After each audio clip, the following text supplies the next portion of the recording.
2, 1. Bismillahirrahmanirrahim.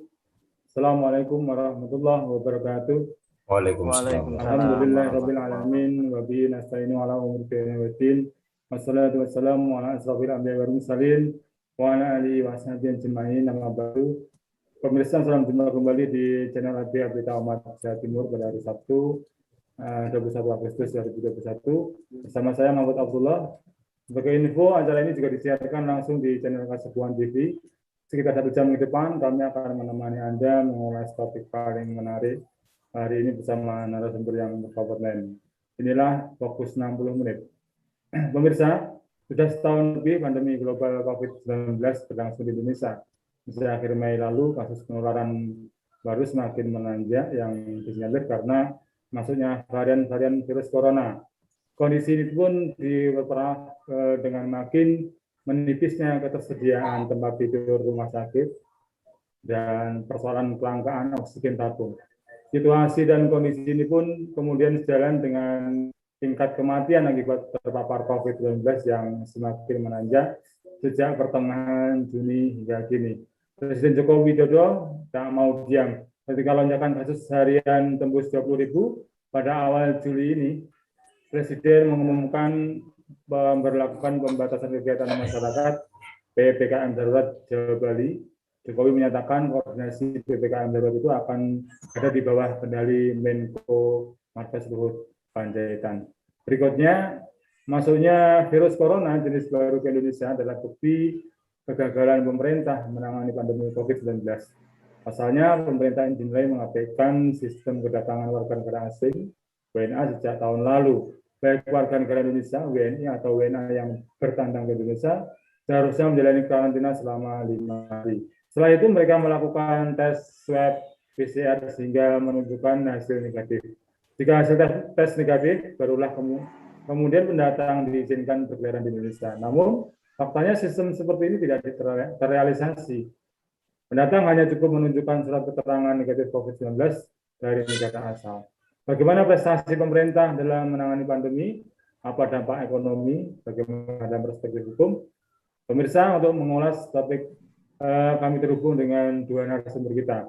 Yang pertama adalah Bung Eko. Assalamualaikum, Bung Eko. Waalaikumsalam warahmatullahi wabarakatuh. Sehat nih? Alhamdulillah, luar biasa sehat. Yang kedua, kita terhubung dengan praktisi hukum Cak Nur Rahmat, sarjana hukum. Assalamualaikum, Cak. Waalaikumsalam warahmatullahi wabarakatuh. Telepon Gus Mahfud sehat. Alhamdulillah. Panjenengan pun sehat. Alhamdulillah, Bang Istuni pun. Alhamdulillah. Oke, kita langsung ke karena ini dah larut malam ini ya. Katanya ini Cak Nur mau malam mingguan. Kita ke pertanyaan pertama ke Bung Eko. Peningkatan kasus pandemi virus corona karena varian Delta beberapa bulan ini tentu mengakibatkan pemburukan ekonomi. Hal ini berdampak terhadap daya tahan fiskal. Monggo catatan Anda, Bung Eko. Ya, bismillahirrahmanirrahim. Assalamualaikum warahmatullahi wabarakatuh. Pemirsa Kasepuan TV dan semuanya. Alhamdulillah, segala bersyukur. Marilah senantiasa kita menjadikan kehadirat Allah Subhanahu wa taala. Kita masih diberikan kesempatan oleh Allah untuk hadir dalam channel Kasepuan TV pada malam hari ini bersama Bung Mahfud dan juga Pak Rahmat dan juga dengan saya. Semoga kita semua diberikan oleh Allah kesehatan dan juga diberikan kemudahan dalam segala urusan. Amin Allahumma amin. Amin Allah. Yang kedua, salawat dan salam semoga dapat terlimpah pada uswatun hasanah kita Rasulullah Muhammad SAW. Dan kita berharap semoga kita bisa mendapatkan syafaatnya. Amin Allahumma amin. Baik, Bung Mahfud, terkait bagaimana dampak COVID ini terhadap ekonomi, terutama terhadap keuangan di negeri ini, pasti banyak mengalami dampak yang cukup luar biasa.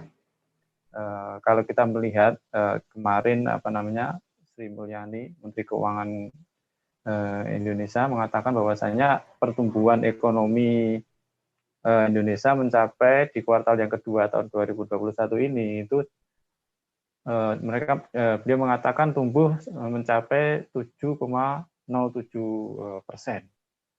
Ini secara data dari Menteri Keuangan. Akan tapi pertumbuhan ini banyak dikritisi oleh berbagai macam ekonom ya, karena dianggap sebagai pertumbuhan ekonomi yang semu. Kenapa dikatakan demikian? Karena kita melihat bagaimana kita saat ini di saat pandemi banyak sekali iklim usaha juga tertutup, iklim usaha menurun, kemudian banyak PHK dan juga yang lain. Ini dilihat dari sisi apanya kok dikatakan sebagai ada pertumbuhan ekonomi. Selain itu kita juga bisa melihat bahwasannya dengan adanya COVID ini terus terang sebenarnya ini mengganggu stabilitas sistem keuangan yang ada di negeri ini. Kita melihat karena adanya mulai dari kebijakan-kebijakan dari PSBB, PPKM, itu dampaknya kan seperti karambol gitu ya. Satu kebijakan tapi berdampak ke yang lain, dan nanti imbasnya juga pada balik lagi ke pemerintahan kita.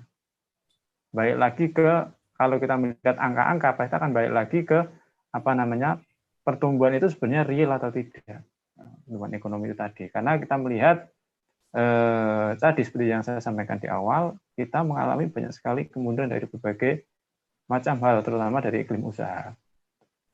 Nah, kalau kita ketahui pertama terkait tadi ada stabilitas keuangan juga terganggu, kemudian di sektor pembiayaan juga mengalami gangguan karena kalau kita melihat ada gagal cicil, itu kan juga akan berdampak pada pemasukan. Kemudian yang kedua adalah konsumsi rumah tangga yang mulai yang menurun sampai hampir 60%. Kemudian adanya investasi juga melemah. Kenapa investasi melemah? Ya karena secara real ketika orang mau usaha dan sebagainya melihat kondisi seperti ini pasti masih akan jaga jarak, masih jaga-jaga. Ini nanti kalau tidak bisa mengambil peluang secara jeli, secara teliti, pasti akan mengalami kebangkrutan. Inilah yang masih istilahnya masih wait and see ketika mau menginvestasikan dananya, investor mau menginvestasikan dananya ke sektor real atau nanti. Mungkin itu nanti bisa kita kembangkan dengan Bung Mahfud. Ya, kalau kita melihat tentang menurunnya sektor aktivitas ekonomi ya, akibat dampak sosial karena terpaparnya COVID ini. Kemudian khususnya kita melihat juga karena yang paling rentan itu adalah masyarakat miskin ya, masyarakat yang rentan itu masyarakat miskin. Kalau menurut Anda ini bagaimana kebijakan ekonomi pemerintah baik di tingkat daerah maupun di pusat ini? Iya, kalau kita kan kemarin kebijakan dari pemerintah mulai dari kalau ya sebelumnya kan kita sudah sering adanya penambahan anggaran dana sosial, bansos itu ya, bantuan sosial. Kemudian ada, kalau di sini disebut juga ada BLT, kemudian ada dana desa dan juga bantuan langsung tunai. Ada juga program keluarga harapan dan sebagainya. Akan tetapi ini kan kalau kemarin datanya itu 2 bulan itu 1 bulannya 200.000. Itu pun dipilih, Bung Mahfud. Jadi dipilih. Jadi kita ndak istilahnya kalau kemarin di kecamatan juga hampir saya melihat pengajuan itu ndak secara ini total gitu. Jadi dipilih nanti bulan ini siapa. Jadi secara kalau kita melihat secara real di tengah masyarakat itu sangat minim sekali serapannya gitu. Ini sebenarnya harus secara menyeluruh kebijakan-kebijakan ini, karena masyarakat itu sendiri kan tidak hanya keluarga dalam artian keluarga, tapi juga ada yang lebih besar lagi kebutuhan-kebutuhannya. Kalau misalnya tadi cuma 200.000 1 bulan, Ya, jenengan bisa membayangkan sendiri ya 200.000 itu. Ya, kita Untuk apa itu? Untuk apa itu 1 bulan dalam kondisi seperti ini, bayangkan kan gitu. Ini sebenarnya dari anggaran COVID yang begitu besar, ini sebenarnya harusnya ini untuk masyarakat ini harus diprioritaskan, ya, harusnya diprioritaskan sehingga keterjaminan kebutuhan hidup, kelangsungan hidup mereka itu benar-benar terjamin, sehingga nanti akan berdampak ke yang lain. Misalnya ketika kebutuhan hidup dia dijamin, kebutuhan hidup masyarakat miskin ini dijamin, sudah kalau PPKM atau PSBB atau yang lain itu pasti akan berjalan dengan mudah. Akan tetapi ketika ini tidak dilakukan, maka ya jangan salahkan masyarakat ketika masih melakukan aktivitas di luar rumah. Karena apa? Bagaimanapun juga manusia gitu kan, lapar ya mencari nafkah untuk menghidupi keluarga. Jadi mungkin seperti itu, Bung Mahfud. Oke, tahan dulu sebentar, kita bergeser ke praktisi hukum. Masih monitor cara, Mas? Oke, siap. Monggo. Oke. Kalau kita melihat dalam penanganan COVID-19 ini, pemerintah Indonesia telah menetapkan politik hukum dengan menerbitkan instrumen hukum sebagai langkah pencegahan terhadap penyebaran wabah. Kita melihat politik hukum tersebut dia memunculkan kritik di mana-mana. Jadi kemudian aturan tersebut juga dinilai terlambat dikeluarkan. Kritik Anda terkait dengan kebijakan ini dalam konteks hukum, gimana, Cak? Alhamdulillah, Bismillah, terima kasih Gus Mahfud atas kesempatannya. Pemirsa yang dirahmati Allah Subhanahu Wa Taala, alhamdulillah ya. Berkaitan dengan pertanyaan yang disampaikan oleh Gus Mahfud tadi, kita melihat bahwa sebenarnya penerbitan instrumen hukum yang paling menonjol itu adalah instrumen hukum berkaitan tentang bagaimana dimunculkannya Perpu ya nomor 1 tahun 2020 oleh Presiden Joko Widodo. Nah, tetapi yang sangat disayangkan Perpu tersebut lebih mengarah pada kebijakan keuangan finansial, bagaimana untuk penanganan wabah. Nah, tetapi ternyata yang dilupakan oleh pemerintah pada saat sebelum terjadinya wabah telah dimunculkan Undang-Undang Nomor 6 Tahun 2018 tentang darurat kekarantinaan. Nah, dalam Undang-Undang Nomor 6 2018 tersebut sebenarnya telah mencakup segala hal ya, mana termasuk beberapa hal yang mestinya diberikan oleh pemerintah dalam pasal 6 dan pasal 7 dan 8-nya.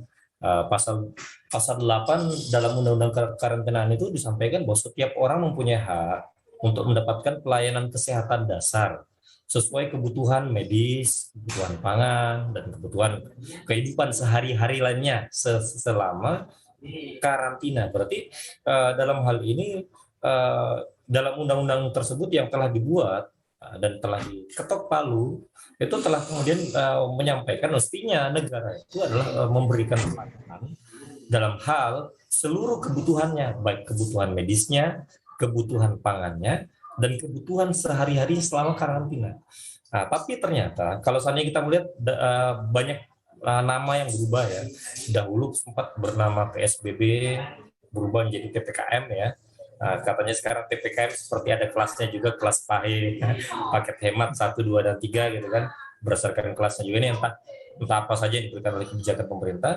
Ternyata yang sangat disayangkan pelaksanaan tersebut tidak kemudian sesuai dengan apa yang disampaikan dan dituangkan oleh Undang-Undang Nomor 6 Tahun 2018 tersebut yang semestinya mereka telah menjalankan.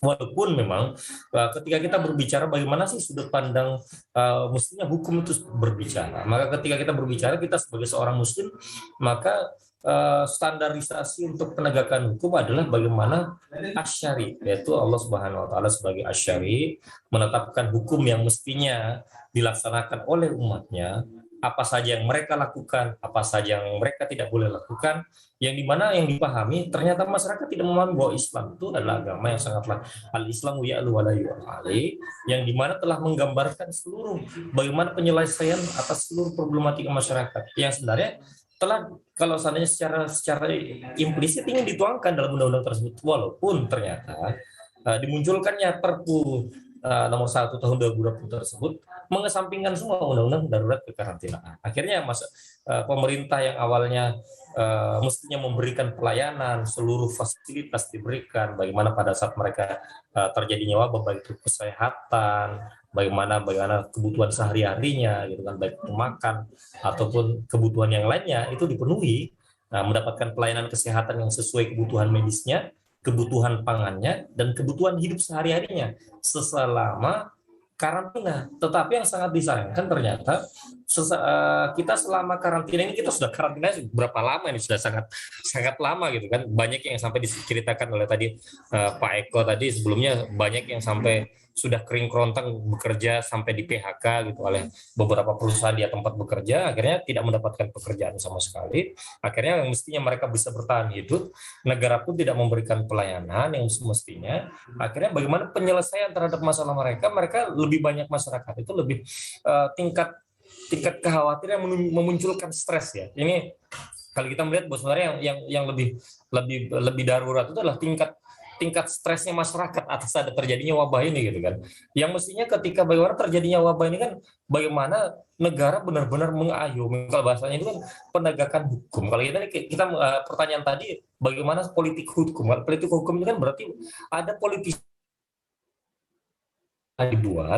yang dibuat oleh pemerintah, dalam hal ini adalah Presiden Bapak Joko Widodo. Kemudian untuk bagaimana yang hukum yang ada yang mereka telah buat sepakati, nah ternyata dirubah keinginannya ya, sehingga agar ada kepentingan tertentu, bagaimana baik termasuk mencairkan dananya diturunkan kepada rumah sakit yang berada di wilayah-wilayah tertentu, dan bahkan pelayanan yang mestinya diberikan fasilitas kepada masyarakat itu benar-benar terselesaikan, itu tidak bisa terlaksana secara maksimal. Nah ini kalau kita terhadap bagaimana pertanyaan tadi, bagaimanakah arah politik hukum yang dibuat oleh pemerintahan pada hari ini, ternyata politik hukum yang kita lihat terjadi pada hari ini ternyata tidak memberikan pengayoman kepada masyarakat. Itu yang atas pertanyaan Pak. Berarti penerbitan hukum, instrumen hukum yang paling ditonjolkan oleh pemerintah itu adalah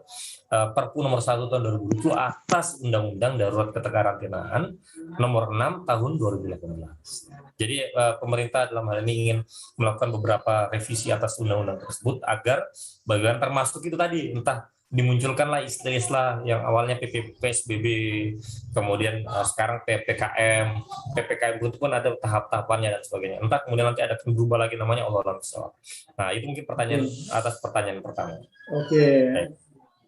Tadi Anda sempat menyinggung tentang Perpu nomor 1 tahun 2020. Jadi saat pemerintah mengeluarkan tersebut ini menyimpan problem hukum. Jadi kita melihat tentang potensi memunculkan moral hazard ya, dan korupsi, di mana tindakan-tindakan ini yang diambil oleh pejabat tidak dapat dituntut secara perdata, pidana maupun tata usaha negara. Catatan Anda terkait dengan masalah ini? Kalau dalam segi kaidah hukum, Perpu nomor 1 tahun 2020 sudah cacat material, kan? Cacat material dalam hal sebuah undang-undang tersebut ketika ada masalah, mestinya permasalahan undang-undang tersebut bisa diajukan judicial review terhadap undang-undang tersebut. Maka kalau misalnya di judicial review di sini dalam hal bagaimana kita mempermasalahkan atau menggugat terhadap undang-undang tersebut yang sebenarnya kita merasa dirugikan atas adanya undang-undang tersebut. Nah, ketika tidak bisa digugat secara pidana, perdata ataupun tata usaha negara, maka sebuah undang-undang tersebut bisa dikatakan sangatlah lucu gitu kan, karena sebuah aturan yang telah dibuat, yang kalau seandainya kita berparadigma dengan paradigma hukum yang dibuat oleh founding father Indonesia ini, maka paradigma hukumnya adalah bagaimana paradigmanya bisa dilakukan koreksi.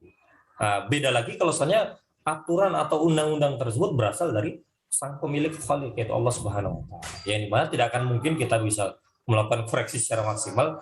Bukan berarti dalam hal ini sebagaimana kaum gerejawan yang kemudian memprotes akhirnya muncullah pada masa lalu sekularisme gitu kan.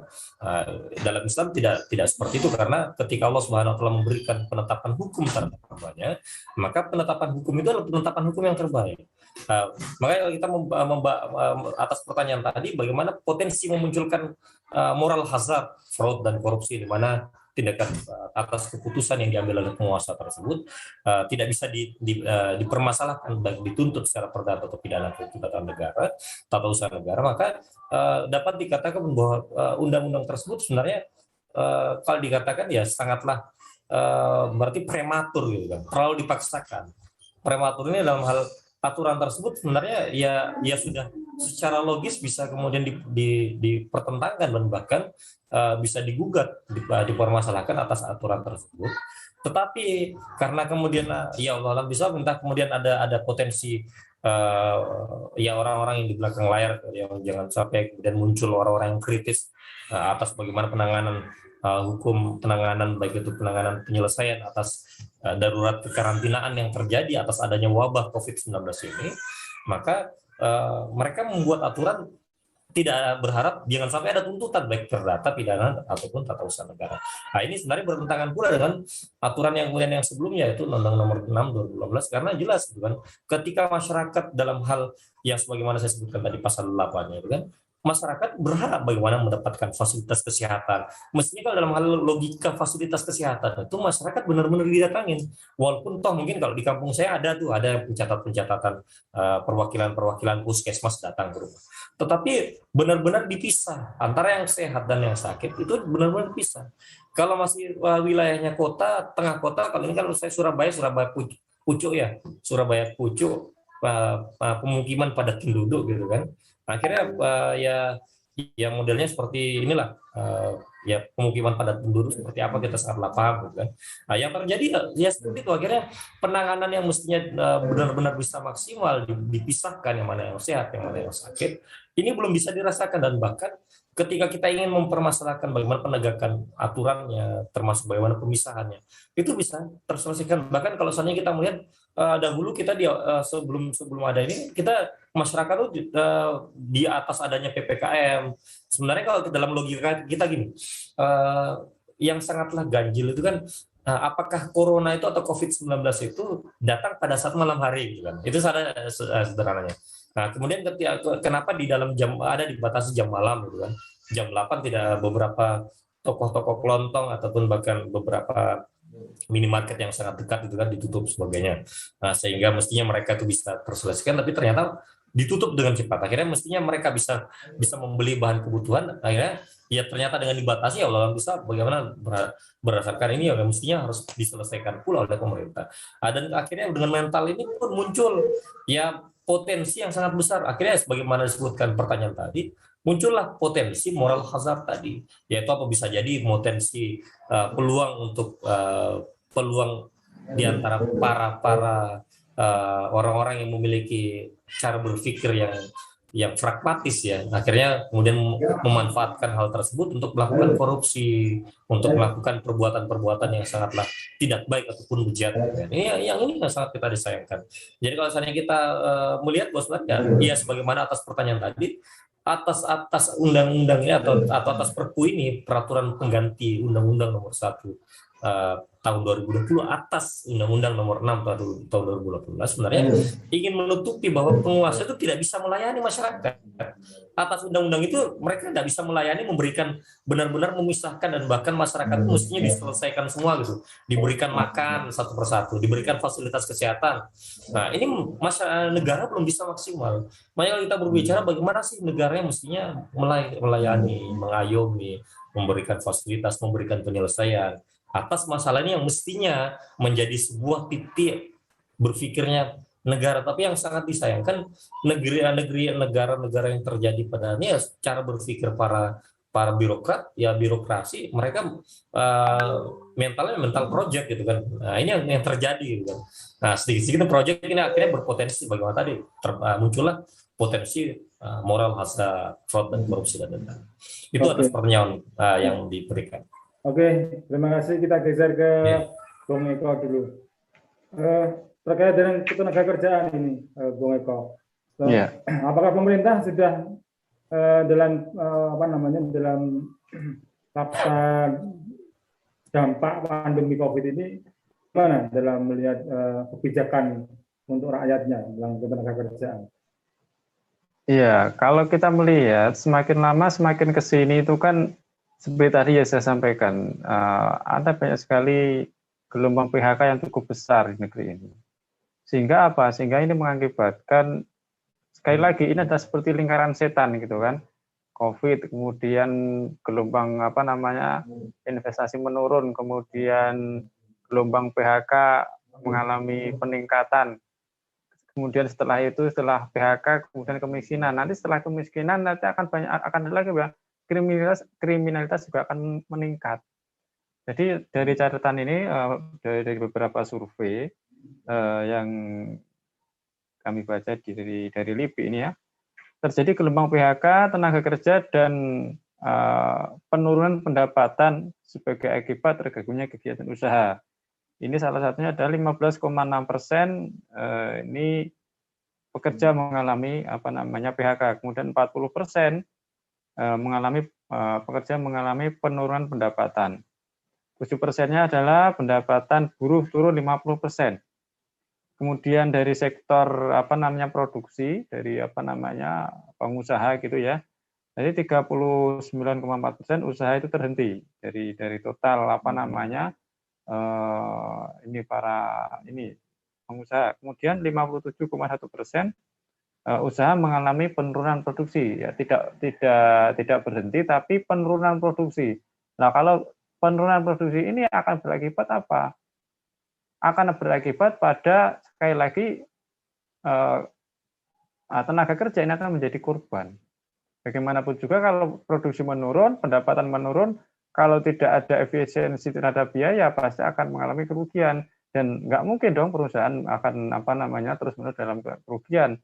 Maka harus salah satunya adalah yang menjadi sasaran adalah tenaga kerja, nggak mungkin yang lain.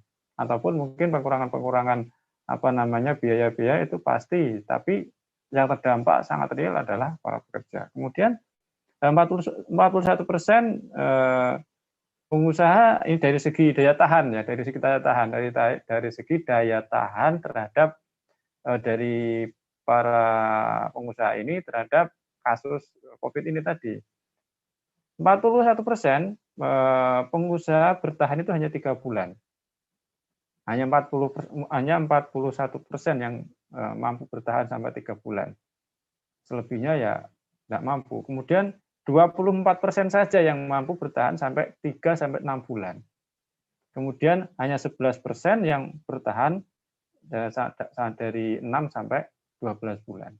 Nah, dari hasil survei ini, maka ini sangat mengkhawatirkan sekali kalau tidak ada memang kalau pemerintah tidak hanya masyarakat tapi juga tambahan suntikan dana. Tapi ini tidak bisa secara mengerek secara drastis terhadap laju pertumbuhan ekonomi. Dan dalam ini adalah roda dari produksi pekerja, kemudian perusahaan, dan kemudian adanya keuntungan. Jadi memang sangat tinggi sekali angka PHK ini. Dari justru yang malah tumbuh itu dari sektor non tradable seperti jasa keuangan itu tumbuh 8,3, kemudian transportasi 25,1, kemudian perhotelan 21,5, kemudian perdagangan 9,4. Tapi di sektor-sektor yang sektor real yang memiliki serapan tenaga kerja yang besar itu justru menurun. Ini contohnya di sini di sektor pertanian ini cuma tumbuh 0,38%. Yang kecil sekali. Kemudian di sektor industri manufaktur ini cuma tumbuh 6,5%.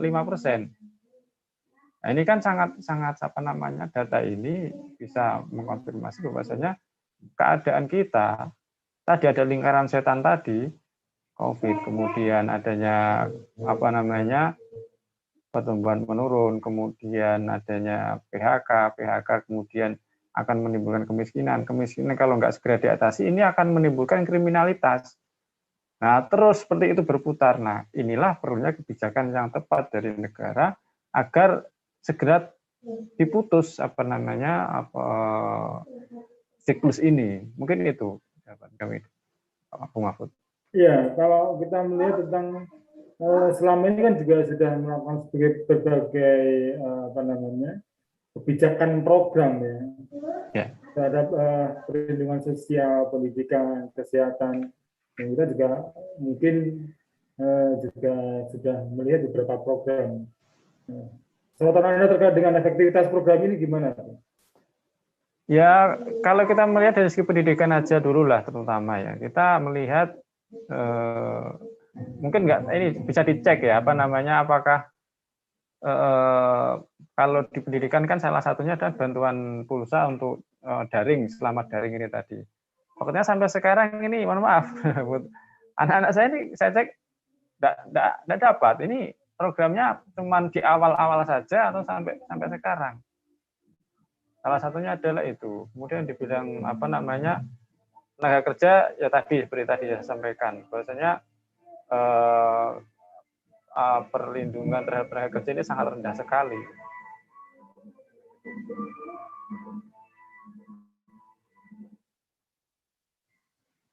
Mungkin itu Bung Mahfud.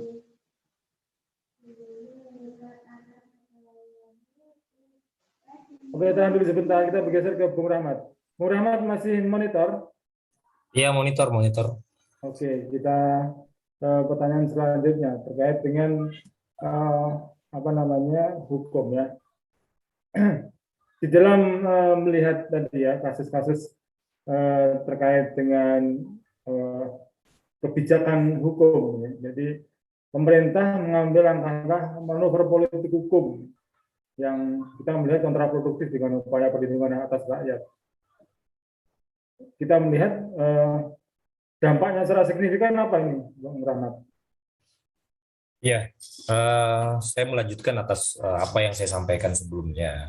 Kalau seandainya kita berbicara tentang mestinya hak apa yang telah diberikan oleh pemerintah kepada masyarakat, itu mestinya tetap pemerintah dalam hal ini mengacu pada Undang-Undang Darurat Karantinaan yang nomor 6 tahun 2012 tadi itu dilaksanakan secara sepenuhnya oleh pemerintah. Tetapi ternyata yang kita bahasakan tadi ternyata manuver yang dilakukan oleh pemerintah adalah melakukan manuver bagaimana hukum yang mestinya ditegakkan dan mereka tegakkan dan laksanakan dan diberikan kepada masyarakat. Mereka melakukan manuver dan mulai melakukan politisasi. Karena saya membahasakan ini lebih mengarah pada manuver politisasi hukum yang atas apa aturan-aturan yang telah dibuat oleh pemerintah yang mestinya diberikan oleh masyarakat, tetapi ternyata pemerintah dalam hal ini memunculkan perpu tersebut yang sebenarnya malah merugikan masyarakat. Dalam Undang-Undang Nomor 6 2012 sangatlah jelas dan gamblang disebutkan bahwa ketika terjadinya darurat kekarantinaan yang saya sebutkan tadi, mestinya pemerintah itu secara fair yaitu bagaimana melakukan penyelesaian terhadap masyarakat, yaitu apa dalam hal pemenuhan segala kebutuhannya, baik itu sandang pangannya, termasuk bagaimana fasilitas kesehatannya, termasuk bagaimana kebutuhan-kebutuhan yang apa yang mereka mestinya dapatkan selama mereka melakukan masa karantina dalam kebutuhan sehari-hari. Ini bahasanya ini, setiap orang mempunyai hak mendapatkan pelayanan kesehatan dasar sesuai kebutuhan medis, kebutuhan pangan ini kebutuhan medis. Berarti kebutuhan medis itu cek labnya, kemudian selain itu adalah bagaimana pemeriksaan, bagaimana vaksinnya kalau misalnya mereka toh memang divaksin. Nah, tapi ternyata vaksin bukan obat penyelesaian atas bagaimana permasalahan ini gitu kan. Nah, termasuk obat-obat yang mestinya ketika mereka mendapatkan istilahnya merasa sakit dan mestinya mereka dipisah yang manakah yang sehat dan yang sakit gitu kan. Ini tidak dilakukan. Malah memang yang sangat kita sayangkan juga ya memang di satu sisi yang harus dimunculkan itu adalah bagaimana kesadaran yang secara maksimal. Kalau dalam Islam itu sangat luar biasa. Bung Mahfud, kalau ketika dalam Islam itu bagaimana yang dimunculkan oleh pemerintah dalam hal ini, bagaimana masyarakat itu dimunculkan kesadaran hukumnya. Coba kita bisa bayangkan, orang ketika sadar hukum, kalau dalam bahasa yang kemudian kaidah para sarjana hukum itu kan mereka selalu menggadang-gadangkan kaidah fiat justisia ruat selalu, yang artinya tegakkanlah keadilan walaupun langit runtuh. Nah, bagi logikanya, kalau seandainya kita atas logika tersebut, apakah bagaimana bisa kita kemudian menegakkan keadilan walaupun langit runtuh, tetapi bagaimana keadilan tersebut belum dimunculkan 100% dengan munculnya kesadaran dalam hal ini pemerintahan memberikan aturan yang benar, dalam hal ini ketika aturan itu benar, masyarakat pun sadar bahwa aturan dan hukum yang mestinya mereka laksanakan memberikan, baik itu selain maslahat, memberikan sesuatu yang lebih dari itu. Maka dalam Islam kan bagaimana hukum itu memberikan efek zawajir wal jawabir. Zawajir wal jawabir itu adalah bagaimana efek pencegah dan penebus dosa. Jadi ketika mereka melaksanakan aturan yang telah diberikan oleh pemerintah, berikan oleh negara, maka aturan tersebut menggugurkan dosa masyarakat. Ketika mereka bermaksiat, mereka melaksanakan hukum atau kisas yang diberikan oleh negara, dosa mereka gugur. Yang sangatlah masyhur pada zaman dahulu adalah kisah Al-Ma'is dan Al-Gomedi, yang mereka berzina, kemudian wahai Rasulullah, rajamlah saya. Kemudian Rasul menyatakan tidak serta-merta Rasul langsung tegakkan hukumnya. Nah, yang ini kita mengkaitkan dengan kaidah hukum ini, bagaimana mestinya negara atau dalam hal ini pemerintah memberikan pelayanan yang termasuk yang disebutkan tadi oleh Pak Eko, bagaimana yang akhirnya tingkat stresnya masyarakat begitu luar biasa tingginya. Akhirnya bagaimana mereka tidak mendapatkan pekerjaan, akhirnya mereka di PHK. Akhirnya ketika tidak mendapatkan PHK, akhirnya muncul kriminalitas yang disebutkan tadi.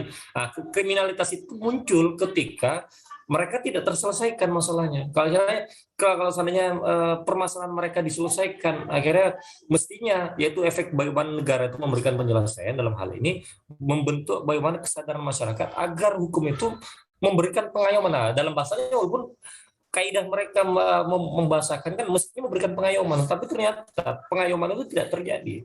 Masyarakat malah kemudian memunculkan rasa khawatir yang begitu luar biasa, khawatir yang membludak gitu kan.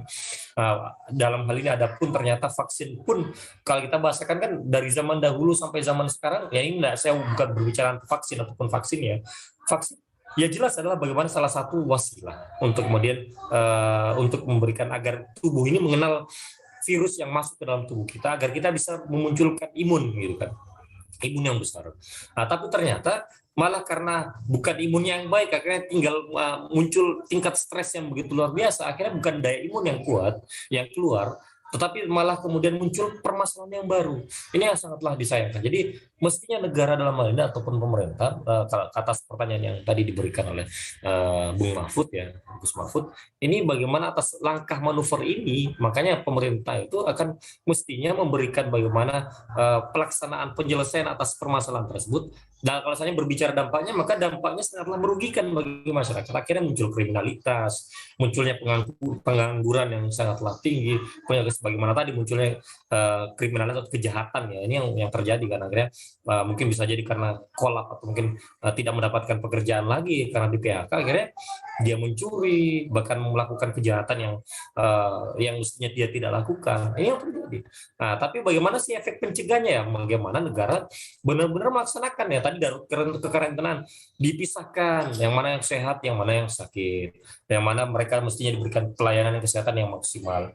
Ada di mana diberikan gitu kan, seperti apa, bukan malah kemudian muncul hanya sekedar apa ya, kalau kita bahasakan hanya sekedar formalitas saja dijalankan, sudah lewat saja gitu. Bukan seperti itu, malah mestinya diberikan kalau pada zaman Rasulullah dan para sahabat dan bahkan para khulafaur rasyidin dan khalifah Rasulullah setelah itu, bagaimana masyarakat itu diayomi, bahkan diperiksa manakah yang sehat, yang mana yang sakit, dipisah benar kalau di karantina benar-benar dipisah. Wilayah karantina tersebut tidak ada boleh yang sembarangan masuk gitu kan. Nah, mereka seluruh kebutuhan pangannya, kesehatannya, segalanya dipenuhi dan cukupi oleh negara. Ini yang atas pertanyaan itu yang jawaban saya seperti itu. Anda menyebut tentang ada tidak hanya peluang tapi juga terjadi kriminalitas terkait dengan apa yang kita sudah lama ini. Kalau kita melihat tentang konsekuensi pemerintah dari beberapa tadi gimana Bu? Ini sekaligus pertanyaan terakhir tentang konsekuensi pemerintah terhadap apa yang sudah pemerintah lakukan selama ini terhadap terjadinya dengan pelanggaran dan kriminalitas di masyarakat. Ya, atas kemudian yang terjadi pada hari ini kita melihat ternyata muncullah varian-varian baru atas virus tersebut. yang awalnya mungkin varian dari Cina, gitu kan, akhirnya sekarang muncul dari varian Inggris, varian India, varian Brazil, dan varian lain-lain. Yang kalau kita bahasakan mestinya negara benar-benar bisa melakukan penghentian, apa yang dibahasakan oleh Pak Eko tadi, mestinya negara ini memberikan pengaturan warga yang atau warga negara luar atau WNA, warga negara asing yang datang ke Indonesia, mestinya mereka di stop dulu atau mereka diberikan daerah yang khusus yang mereka hanya berada di situ, bukan malah kemudian mereka bisa kemudian malah bekerja dan bahkan bisa berkumpul di tengah masyarakat negeri kita yang sehat, gitu kan. Akhirnya pencampuran kesehatan yang mestinya awalnya tidak ada, akhirnya muncullah varian-varian baru.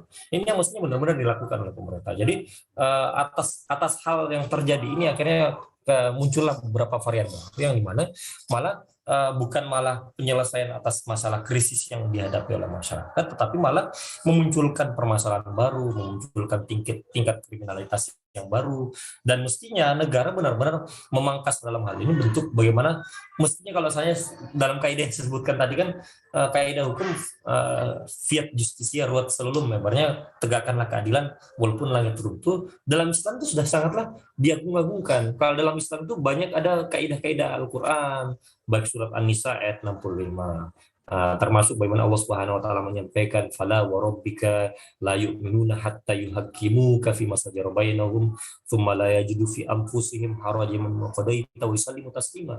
Maka demi Rabbmu Muhammad, maka tidak beriman mereka sebelum kemudian menjadikan engkau sebagai al-hakim. Berarti apa? Mereka itu sadar bahwa ketika mereka beriman itu, maka ketika mereka meyakini Allah Subhanahu wa taala sebagai Rabb mereka, maka ketika mereka melaksanakan hukumnya yang diberikan oleh baginda Rasulullah melalui dari Allah Subhanahu wa taala kepada baginda Rasulullah, maka ada maslahat, ada kebaikan di dalamnya. Ketika ada kemaslahatan dan ada kebaikan, ada penyelesaian. Nah, penyelesaiannya dalam hal ini bagaimana semua permasalahan masyarakat akan dipisahkan, manakah yang mestinya mereka laksanakan, dan mereka dipisahkan bagaimana penyelesaian itu bisa memberikan efek yang begitu luar biasa, bentuk kesadaran hukum. Nah, orang-orang yang telah melakukan kejahatan yang tadi sebagaimana potensi disebutkan Pak Eko tadi, yang karena kekhawatiran begitu luar biasa muncullah angka kriminalitas yang tinggi.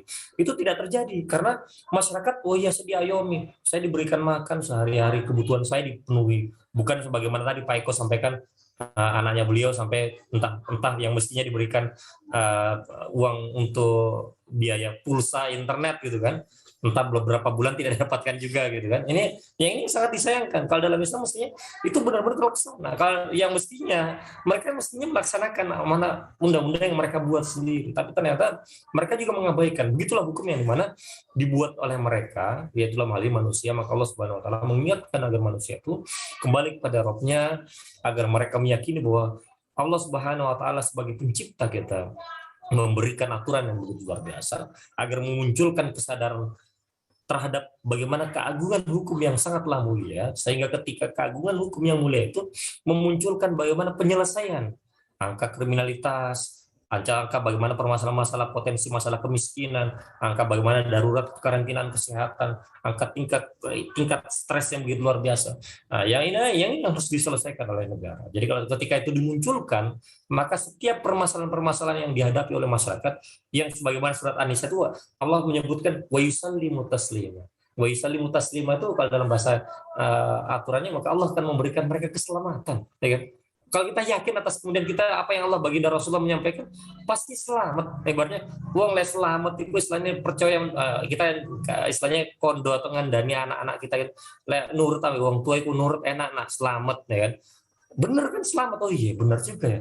Kalau kita berkasih nuturi anak kita ketika anaknya kemudian aturannya benar dan kita memberikan teladan yang baik, maka itu kan kemudian mengunculkan sesuatu yang luar biasa, efek yang begitu luar biasa. Dan itu hanya bisa didapatkan ketika aturan tersebut berasal dari yang maha benar, maha kuasa, yaitu Allah Subhanahu wa taala. Oke. Lebih dari itu sebagai saya, ya mau. Terima kasih, Bang Ahmad. Kita geser ke Pak Eko. Halo, masih monitor Pak Eko? Halo, masih. Oke, Sama masih. Ini sekali lagi juga pertanyaan terakhir terkait dengan kondisi ekonomi ya. Kita melihat pertumbuhan ekonomi juga nyatanya angka kemiskinan terus tinggi ya. Jadi kemudian kita juga melihat ketimpangan ekonomi semakin lebar, jarak antara gaya miskin ini semakin lebar kalau kita melihat hari ini. Menurut Anda ini, apa yang sebenarnya harus dibenahi, kemudian solusi konkret dari apa yang kita hadapi selama ini? Monggo, silakan. Iya. Iya, jadi seperti apa yang disampaikan oleh Menteri Keuangan Indonesia Sri Mulyani, bahwasanya ada pertumbuhan ekonomi, kemudian adanya investasi semakin meningkat, kemudian serapan daya beli masyarakat juga meningkat. Ini sebenarnya kalau dalam bahasa ekonomi menurut Faisal Basri mengatakan ini sebenarnya pseudo ekonomi atau bisa dikatakan ini semacam fata morgana gitu. Karena kita ketahui bahwasanya angka-angka itu ya hanya angka gitu kan, tapi realnya ketika kita melihat di masyarakat pertumbuhan itu sebenarnya ya hanya palsu gitu kan. Nah, ini yang terjadi. Maka problem ini sebenarnya ya harus jujur aja lah ya, apa namanya, kondisi kita seperti ini harus ya kita harus apa namanya terkait pertama kegagalan dalam penanganan pandemi, kemudian kegagalan dalam mensejahterakan ataupun dalam riayah terhadap masyarakat, ini juga menjadi presiden buruk terhadap pemerintahan saat ini, dan ini harus harus diakui dan juga harus segera diberikan solusi yang tuntas terhadap permasalahan ini.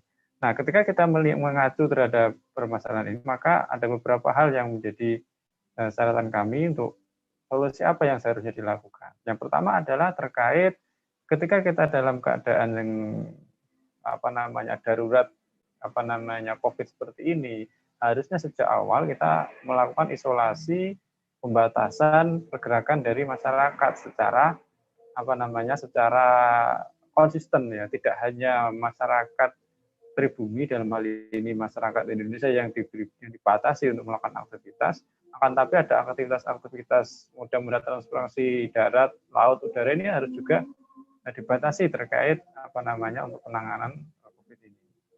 Itu yang pertama. Kemudian yang kedua, tidak hanya dibatasi, kemudian tidak hanya mungkin diisolasi ya, akan tetapi juga diberikan fasilitas secara memadai terkait masyarakat yang dalam keadaan seperti itu, yang diisolasi, yang ketika melakukan lockdown secara mungkin sampai 2 minggu. Nah, itu harus diberikan solusi, tidak seperti sekarang ini menggunakan istilah-istilah yang memang istilah itu bisa mengabulkan tanggung jawab penguasa terhadap rakyatnya, itu PSBB, PPKM dan lainnya. Jadi kalau memang benar-benar solusi yang totalnya adalah ketika ada pembatasan, setelah pembatasan kemudian masyarakat yang dibatasi ini dijamin kelangsungan hidupnya. Tidak hanya mungkin beras 5 kilo atau 10 kilo, tidak hanya telur mungkin 2 kilo, tapi untuk jangka waktu misalnya 2 minggu misalnya, dengan satu keluarga mungkin 5 orang, nah ini bisa dikalkulasi sebenarnya. Banyak di negeri ini ekonom-ekonom yang paham untuk mengkalkulasi ini. Kira-kira dalam waktu 2 minggu kita lockdown itu habisnya dana berapa. Nah, itu sebenarnya solusi ketika sejak awal itu sudah diterapkan, itu sebenarnya kita tidak sampai seperti ini. Nah, ini ada pembiaran kalau menurut saya. Kemudian selanjutnya adalah pembiayaan yang tadi saya katakan di awal itu untuk memberikan kelangsungan hidup kepada masyarakat ini harus memang dari sumber dana APBN yang non ribawi.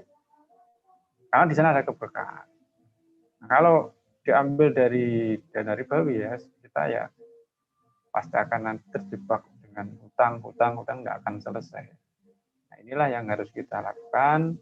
Baru setelah semuanya teratasi, ekonomi diperbaiki, kemudian stimulus terhadap yang terdampak baik itu tenaga kerja maupun perusahaan maupun yang lain ini diberikan stimulus oleh negara untuk menstabilkan ekonomi.